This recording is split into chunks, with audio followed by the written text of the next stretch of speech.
बुद्ध धर्मातील बोधिसत्व हा बुद्धाचा इतर धर्मीयांना अभिप्रेत असणाऱ्या अवतार कल्पनेतील अवतार नसून बोधिसत्व ही बुद्ध होण्यापूर्वीची स्थित्यंतर आहेत. बोधिसत्व म्हणजे काय तर भावी बुद्ध असा त्याचा अर्थ होतो.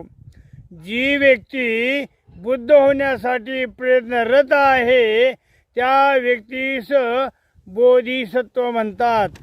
परमपूज्य बोधिसत्व डॉक्टर बाबासाहेब आंबेडकरांनी भगवान बुद्ध आणि त्याचा धम्म या ग्रंथात बोधिसत्वाबद्दल विस्तृत विवेचन केलेले आहे.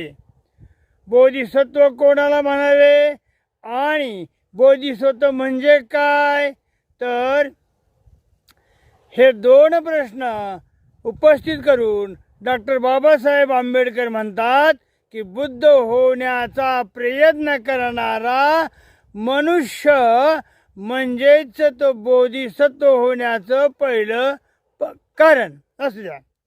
बोधिसत्व बुद्ध कसा होतो तर बोधिसत्व हा क्रमाने, लक्षात आलं का, बोधिसत्व बुद्ध कधी होतो, बोधिसत्व बुद्ध कधी होतो तर बोधिसत्व हा क्रमाने जीवनाची 10 स्थित्यंतरे बोधिसत्व तो राहिला पाहिजे.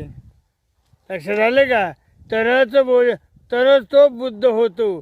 आणि मग बुद्ध होण्यासाठी बोधिसत्वानं काय केलं पाहिजे याचं विस्तृत वर्णन देखील परमपूज्य डॉक्टर बाबासाहेब आंबेडकर यांनी आपल्या बुद्ध आणि त्याचा धम्म या ग्रंथात केलेला आहे. धन्यवाद.